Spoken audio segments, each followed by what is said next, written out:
Hi, welcome to Subhan GK world. Today topic వచ్చేసి మనకు శ్రీలంకలో మొదటి అంతర్జాతీయ పాలీ సమావేశం అనేది జరిగింది. శ్రీలంకలో మొదటి అంతర్జాతీయ పాలీ సమావేశం ఎక్కడ జరిగిందంటే కాండి అనే ప్రాంతంలో జరిగింది. శ్రీలంకలోని కాండి అనే ప్రాంతంలో జరిగింది. ఎప్పుడు 2025 ఆగస్టులో.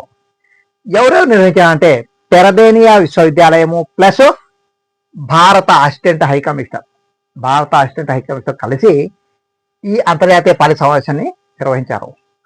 అయితే పాలీ అనేది ఒక భాష.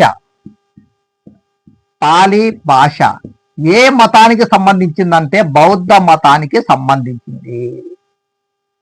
అయితే లాస్ట్ ఇయర్ 2024లో దీన్ని క్లాసికల్ లాంగ్వేజ్ గా భారతదేశం గుర్తించింది. ఓకే, ప్రాచీన హోదా కింద పాలీ భాషను గుర్తించింది.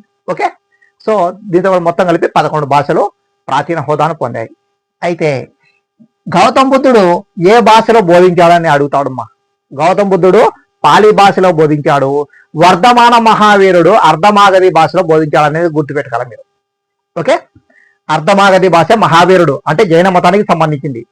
బౌద్ధ మతానికి సంబంధించి పాలీ భాష గౌతమ్ బుద్ధుడు బోధించాడు. ఓకే, ఇక శ్రీలంక అనేది, శ్రీలంకను ప్రాచీన కాలంలో మనం సింహళ దేశం అనేవాళ్ళు. ఏమనేవాళ్ళు? సింహళ దేశము అనేవాళ్ళు.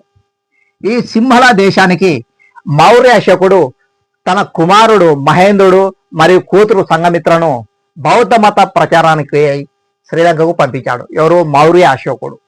ఓకే, మౌర్య అశోకుడు తన కుమారుడైన మహేంద్రుడిని తర్వాత కూతురు సంఘమిత్రను బౌద్ధ మత ప్రచారం కోసం శ్రీలంకకు పంపించాడు.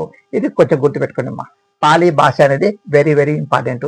కాబట్టి మన current point of view very very important. తర్వాత హిస్టారికల్ పాయింట్ ఆఫ్ వ్యూ పరంగా కూడా మనకు వెరీ వెరీ ఇంపార్టెంట్. కాబట్టి గుర్తుపెట్టుకోండి. ఓకే, సుభాన్ జీకే వరల్డ్ ప్రతి ఒక్క చిన్న టాపిక్ కూడా మీకు వివరంగా ఎక్స్ప్లెయిన్ చేస్తుందమ్మా. ఓకే, కాబట్టి ఎక్కువ స్కోరింగ్ చేయడానికి ఆస్కారం ఉన్న ఛానల్ వచ్చేసి సుభాన్ జీకే వరల్డ్. కాబట్టి ప్రతి ఒక్కరు సబ్స్క్రైబ్ చేసుకోండి, షేర్ చేయండి. Okay, thank you, all the best.